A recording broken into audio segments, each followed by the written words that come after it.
একজন দুঃশাসন এসছেন বাংলায়। ভোট আসলে দুর্যোধন আর দুঃশাসনরা আসেন, ওদের চোখে দেখবেন, দু চোখে দেখলেই আতঙ্ক হবে, এই বুঝি কিছু ক্ষতি করতে এলো রে, এলো রে, এলো রে, এলো রে, গেল রে, গেল রে, গেল রে। দুঃশাসন বাবু এসছেন, শকুনি মামার চেলা চামুন্ডারা ঘুরে বেড়াচ্ছে আর বলে বেড়াচ্ছে বাংলায় নাকি 1.5 কোটি লোকের নাম বাদ যাবে। কেন? যারা সারা জীবন বাংলায় থেকেছে, বাংলায় তারা ভোটার। আজকে বলছেন মমতা ব্যানার্জি জমি দেয়নি। মমতা ব্যানার্জি জমি না দিলে এই তারকেশ্বর বিষ্ণুপুর লাইন কে করে গেছে? মমতা ব্যানার্জি করে গেছে, আপনি নন। জিজ্ঞেস করুন। দুঃশাসন কমরেডদের, ওরা এখন কমরেড হয়ে গেছে। কমরেড না বোমরেড আমি জানি না, মানেটা আমার জানা নেই। আমি যদি জমি না দিতাম তাহলে ইসিএল এর জমিগুলো কয়লা তুলবার জন্য কোথার থেকে আসতো? রানীগঞ্জে জমি কে দিয়েছে? জামুরিয়ায় জমি কে দিয়েছে? বাঁকুড়ায় জমি কে দিয়েছে? বনগাঁ পেট্রোপোলে জমি কে দিয়েছে? ঘোকসাডাঙ্গায় জমি কে দিয়েছে? চ্যাংরাবান্ধ মালবাজারে জমি কে দিয়েছে? অন্ডাল এয়ারপোর্টের জমি কে দিয়েছে? পানাগড়ের জমি কে দিয়েছে? বড় বড় কথা, মিথ্যে কথা।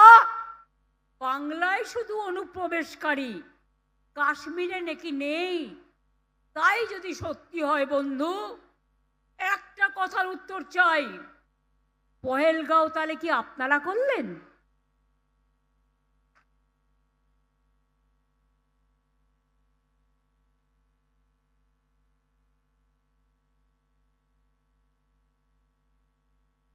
দিল্লিতে কিছুদিন আগে যে ঘটনা ঘটে গেল,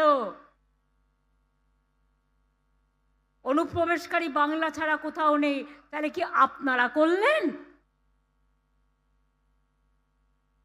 যত দোষ বাংলা, এই রাজনৈতিক হ্যাংলা, রাজনৈতিক হ্যাংলার দল। আগের বার এসে বলেছিল ইসবার 200 পার হয়ে গেছে, পগার পার। আর এবার করছে এসআইআর।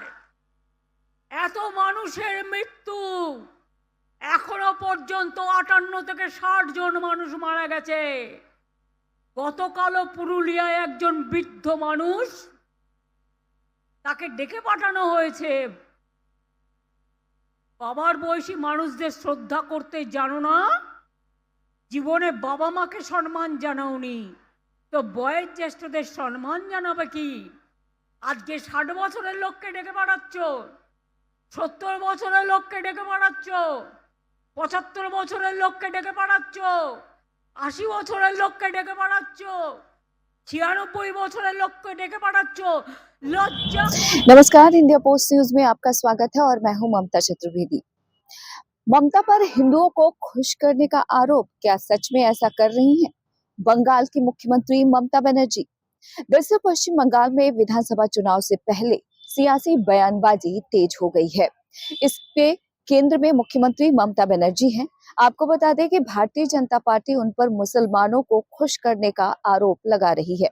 वहीं हाल ही में टीएमसी से निकाले गए हुमायूं कबीर ने ममता बनर्जी पर हिंदुओं को खुश करने का आरोप उन्होंने लगाया है। ममता ने इन हमलों का जवाब भी दिया है। मुख्यमंत्री ने कहा है कि लोग मुझ पर तुष्टीकरण की राजनीति करने का आरोप लगाते हैं। मैं एक धर्मनिरपेक्ष व्यक्ति हूँ। मैं सभी धर्मों के शांतिपूर्ण सह अस्तित्व में विश्वास करती हूँ। ममता बनर्जी पर बीजेपी के आरोप नए नहीं हैं। आपको बता दें कि वह वर्षों से उनको इस मुद्दे पर घेरती रही है, लेकिन हुमायूं कबीर ने जो बयान दिया है, उसने बंगाल की सियासत में भूचाल मचा दिया है। फिर यूं कहें कि बंगाल की सियासी फिजा को और भी ज्यादा गर्म कर दिया है। दरअसल टीएमसी पर हिंदुओं को खुश करने का सांप्रदायिक राजनीति करने का आरोप लगाते हुए हुमायूं कबीर ने कहा कि 2026 का विधानसभा चुनाव हिंदू बनाम मुस्लिम होगा।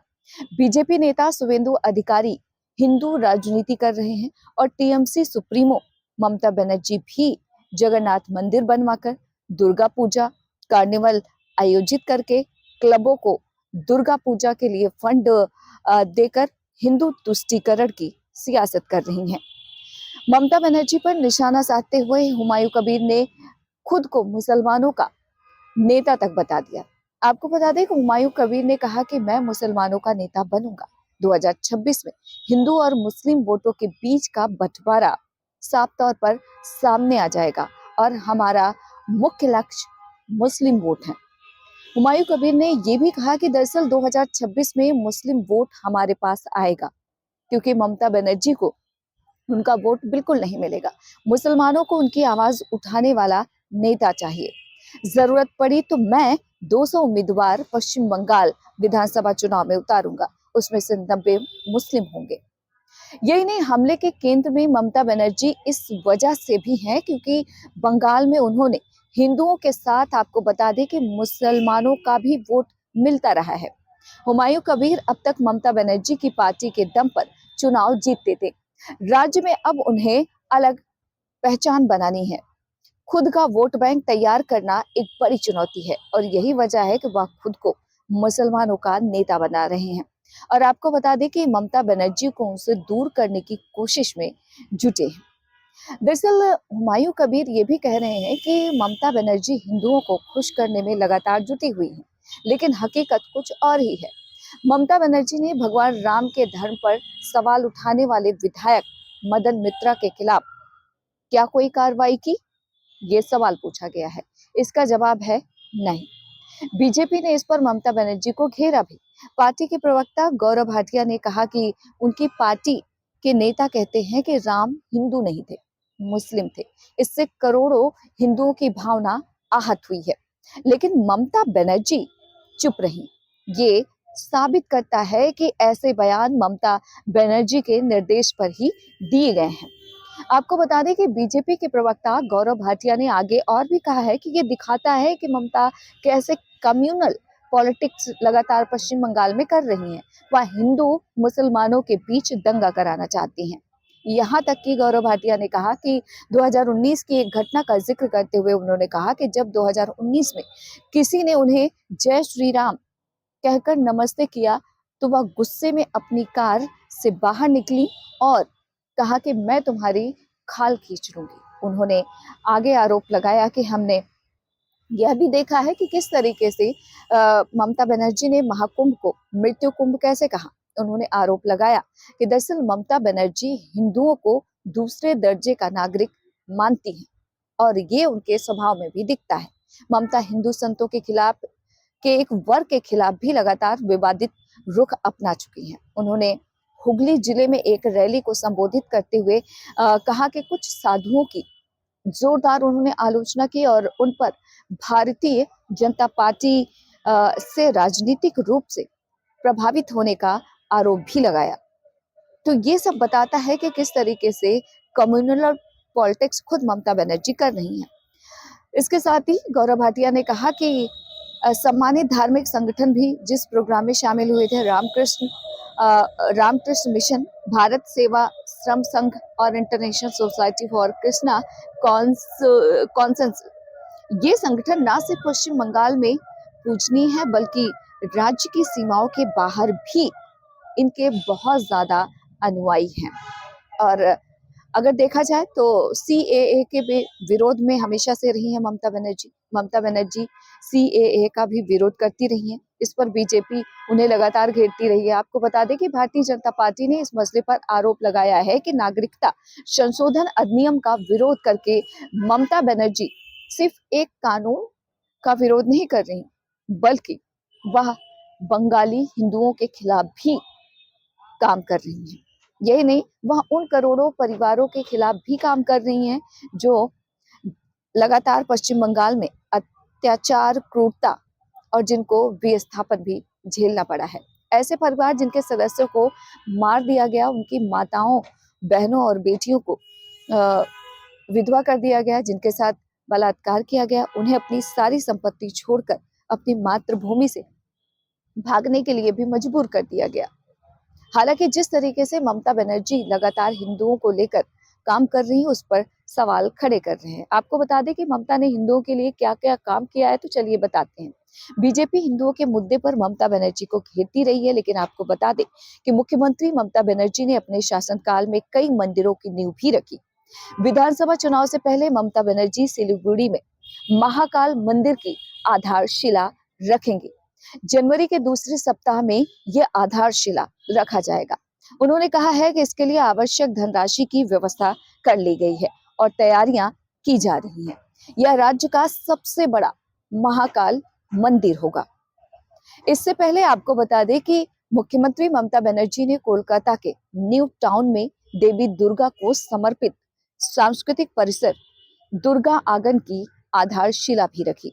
आपको बता दें कि मुख्यमंत्री ममता बनर्जी ने इस मामले पर कहा कि सबसे पहले हमने दक्षिणेश्वर में स्काई वॉक बनाया, डेवलपमेंट के लिए 100 करोड़ रुपए खर्च किए। हमने वहां लाइट और साउंड सिस्टम भी लगवाया है। हमने काली घाट में भी स्काई वॉक बनवाया है। ममता बनर्जी ने कहा कि हमने गंगा सागर में कपिल मुनि आश्रम को सुंदर बनाया है। गंगा सागर मेले का पूरा खर्च हम उठाते हैं, कोई एक पैसा भी इसमें नहीं देता है। मुख्यमंत्री ममता बनर्जी अल्पसंख्यक तुष्टीकरण के आरोपों का भी जवाब दे चुकी हैं। आपको बता दें कि ममता बनर्जी विधानसभा में उन्होंने कहा था कि वह एक ब्राह्मण परिवार से ताल्लुक रखती हैं। उन्होंने कहा था कि हिंदू होने पर उन्हें गर्व है। मुझे बीजेपी से किसी भी सर्टिफिकेट की जरूरत नहीं है, क्योंकि मैं जानती हूँ कि मैं कौन हूँ और मैं क्या कर रही हूँ। जानकार इस रणनीति को भाजपा के हिंदू राष्ट्रवादी नैरेटिव का मुकाबला करने और पश्चिम बंगाल के बड़े मुस्लिम वोट बैंक में घुसपैठ करने से रोकने की एक चाल के तौर पर भी देख रहे हैं।